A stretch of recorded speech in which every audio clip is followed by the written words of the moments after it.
In Costa Rica, with more than 95% of the ballots counted, the economist Rodrigo Chavez of the Social Democratic Progress Party will be the new president of the Central American nation that has experienced an election day marked by abstentionism. The Russian government and the self-proclaimed republics in the Donbas region disclosed information regarding the finding of corpses reported by Ukrainian forces in the city of Bucha, as they declared it could be a part of the smear campaign against Russian forces. Iran criticized new United States sanctions, which have prevented progress in Vienna. Foreign Minister Hossein Abdulhian said his country was ready to sign an agreement.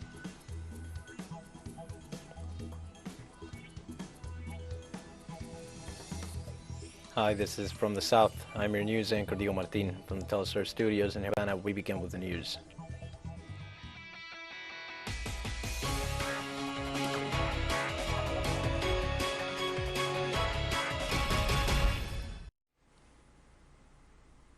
In Costa Rica, with more than 95% of the ballots counted, the economist Rodrigo Chavez of the Social Democratic Progress Party will be the new president of the Central American nation that experienced an election day marked by abstentionism. According to the 11th report of the Supreme Court of Elections, Chavez has 1,848,000 votes, that is 52.85%, while Jose Maria Figueres from the National Liberation Party obtained 907,329 votes, which represents 47.15%. The 49th president of Costa Rica said in his first message to the country that he was humbled by the result and the enormous responsibility he was taking on. Chavez also thanked the people for having taken part in the Democratic Day, but he also mentioned the overwhelming abstention rate, which stood at 43.23%. Costa Rica has voted and the people have spoken. We, as the Democrats that we are, will always be respectful of that decision. I congratulate Rodrigo Chavez and wish him all the best. Presidential candidate for the National Liberation Party, Jose Maria Figueres, acknowledged his electoral defeat and congratulated Rodrigo Chavez after being elected as the new president of the nation. Costa Rica has voted and the people have spoken. We, as the Democrats that we are, will always be respectful of that decision. I congratulate Rodrigo Chavez and wish him all the best.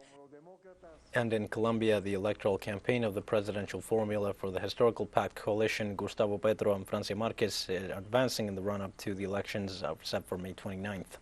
The couple for the historical pact began a national tour called the Four Cardinal Points on Friday. The candidates arrived this Sunday in Tumaco in the department of Nariño, where the first stage of the campaign activities culminated. In all these places, Petro and Marquez presented their government plan and listened to the proposals of the inhabitants, with whom they ratified their commitment to a change.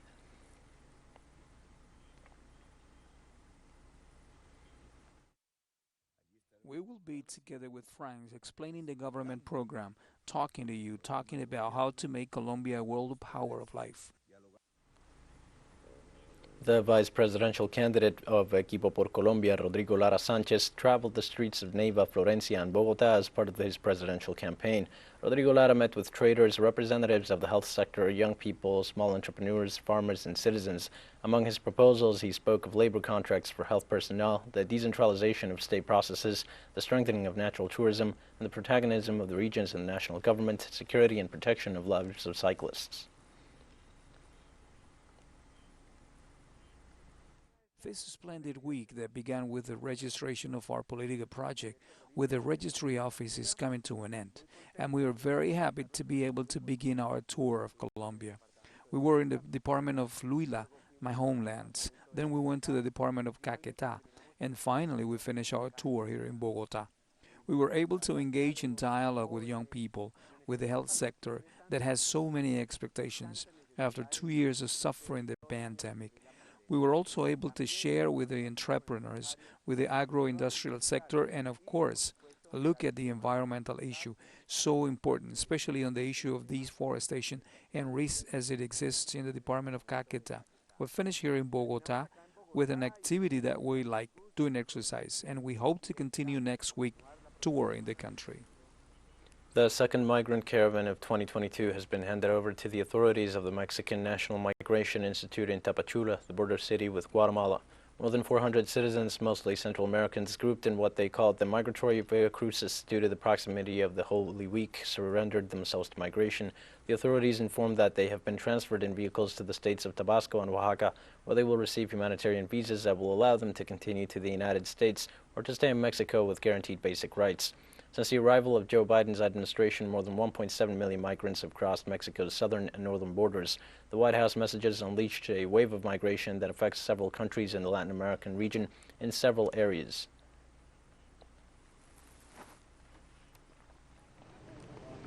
Hundreds of women took to the streets to demand respect for their rights on Sunday in Port-au-Prince, the capital of Haiti, on the National Women's Movement Day.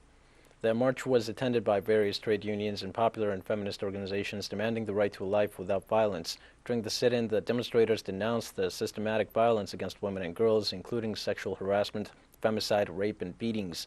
The rally was held under the slogan, "Haitian women and feminists will not give up to the struggle to build a country based on the respect of the right to life and full dignity."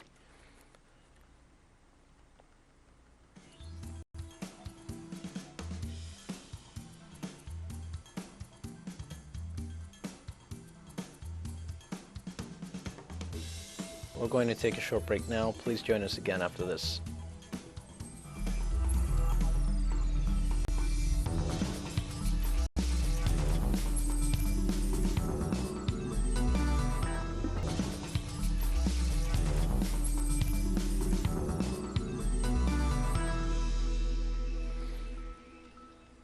Hi, and welcome back to From the South. Bolivia achieved an important victory at the International Court of Justice at The Hague in the Netherlands, where it is settling with Chile over the use of the waters of the Silala River.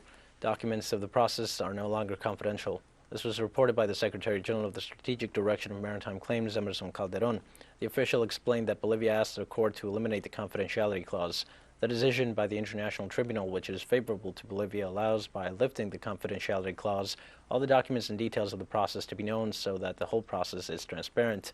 On Monday, Bolivia will present its responses based on detailed studies of the waters of the Silala that were prepared by experts from the Dutch Institute.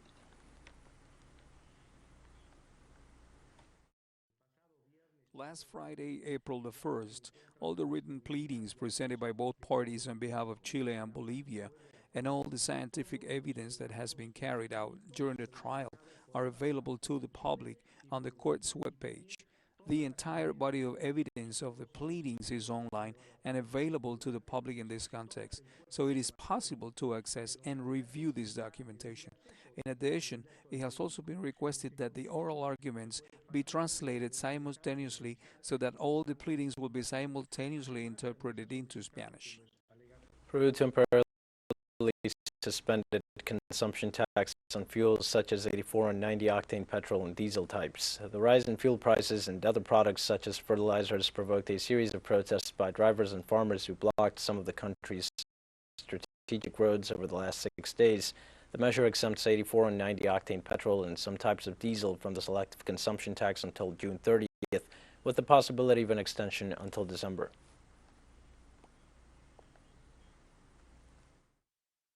For example, a decree has already been published today exempting 84 to 95 octane petrol and oil from consumption tax, which should lead to a reduction in the cost of fuels and thus to a reduction in the price of petrol and diesel in their various blends.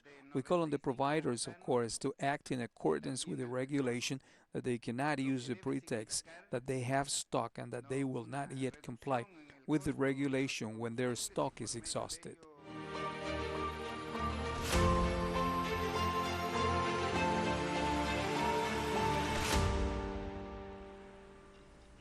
Russian troops left Bucha, a town near Kiev, on March 31st as part of the agreements, but 6 days after this withdrawal, dozens of corpses are discovered by Ukrainian authorities.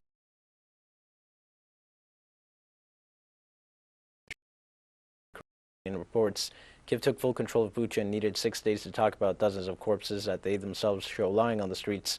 In an interview broadcast on RT channel, the Deputy Information Minister of the Independent Republic of Donetsk, Daniel Bezunov, suspects that it could be a fabrication. He thinks that Ukraine and its allies need to influence the opinion of the common people. The official added that some of the dead could be collaborators of the Russian army because several bodies bear the agreed password to be recognized as allies.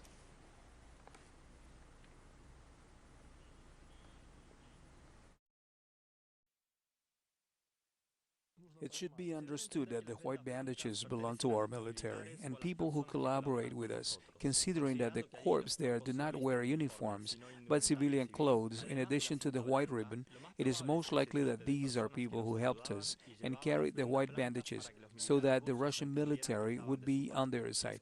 It is like a leave permit. It is a fact. Bazanov drew attention to the age groups to which the bodies that have been shown for a few seconds by Ukrainian and Western media appear to belong. The bodies presented are male. We say bodies because we are not sure if they are corpses. The bodies are of men of recruiting age and their faces have not been shown, something that is very strange because given the situation in Ukraine, when fatal victims appear among the civilians, they try to film the bodies in all possible angles, even from the most terrifying angles. Here we only have general shots. If we see images, they are only necks or hoods. The first Deputy Minister of Information also reflected on the possibility that the bodies shown in the Kyiv media may have been moved from elsewhere. If they are indeed corpses shown in the photos and videos, the detail that they are not stained with blood means that they died elsewhere, bled elsewhere, and then were moved. There are also cases in which the bodies are dressed in clean, dry clothes. These are indications that they are not really dead people. Serbian President Alexander Vučić assured that his country will continue to maintain friendly bilateral relations with Russia, preserving neutrality in relation to military alliances. This is what he said after winning the first round of the presidential elections held on Sunday. The president did not hesitate to reaffirm that the traditional friendships between the two countries must not be lost. He also stressed that the impact of the situation in Ukraine and said that it was a cause of strong polarization in the region. Vučić won the presidential election with more than 60% of votes.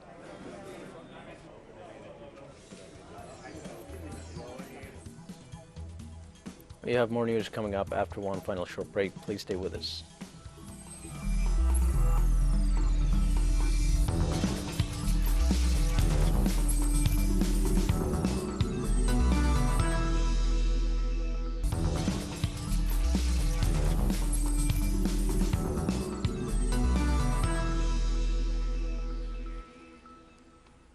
Hi and welcome back.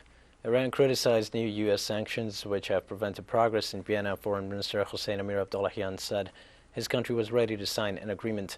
He said this during a telephone conversation with his Omani counterpart Badal Abu Said, in which he assured that they were going to sign the agreement reached in Vienna, but Washington's decision and an attitude that he described as extravagant sabotaged what would have been positive achievement for all the parties. Iran and the 4+1 group have held 8 rounds of negotiations in Vienna since April 2021 with the aim of reviving the Joint Comprehensive Plan of Action, but the United States, which is intervening informally, having withdrawn unilaterally in 2018, has prevented positive progress from being consolidated.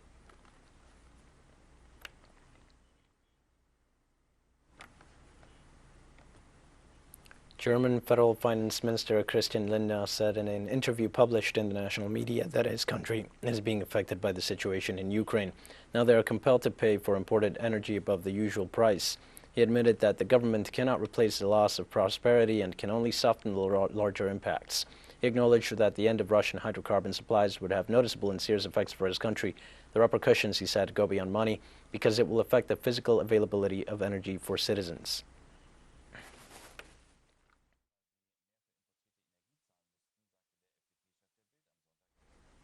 On Sunday, Prince Hamza bin Hussein of Jordan resigned to his title, saying that his values do not correspond to the modern approaches, trends, and methods of the Arab country's institutions.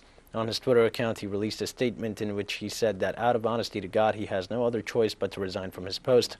In a letter sent to Abdallah II, he stated that he will remain faithful to the Constitution of Jordan. The prince also acknowledged that he made a mistake by taking responsibility for his actions and offenses towards Jordan and the king, and all the incidents in the case of sedition.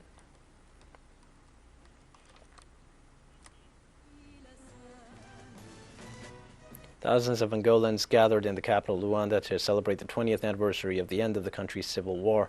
Many politicians, including President João Lourenço, attended a mass for peace. The achievement of peace after 27 years of the armed conflict that hit the country and claimed the lives of many Angolans on battlefields, villages, and cities was the most significant achievement at the end of long negotiations between the government and UNITA, the National Union for the Total Independence of Angola.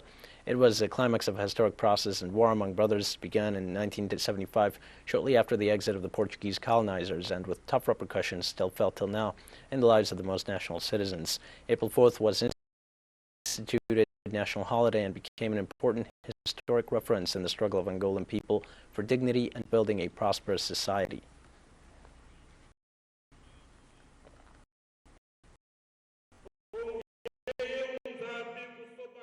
This service is very important and we must toast our presence with a new commitment to peace, stability and prosperity for all Angolans. Feelings of peace, feelings of national reconciliation, feelings that Angolans are united and that peace is here to stay. South Sudan's rival leaders sealed an agreement on a key military provision of their peace deal following mediation by Sudan.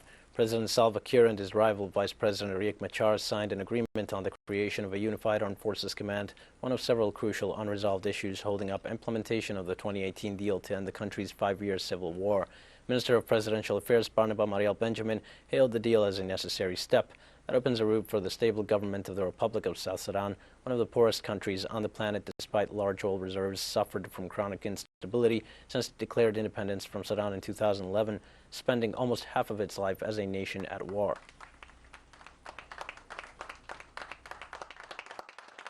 Today we have moved forward to reach an understanding on how we shall implement Chapter 2 of the agreement.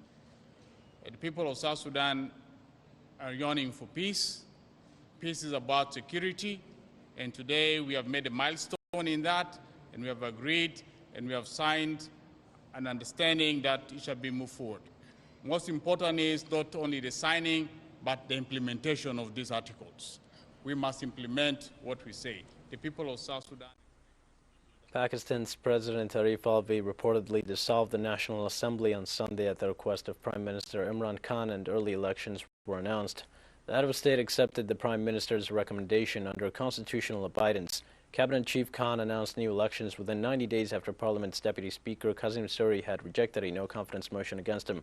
The Prime Minister said the no-confidence motion is an attempt by the U.S. at regime change due to Pakistan's neutrality towards the Russian special military operation in Ukraine and his meeting with President Vladimir Putin.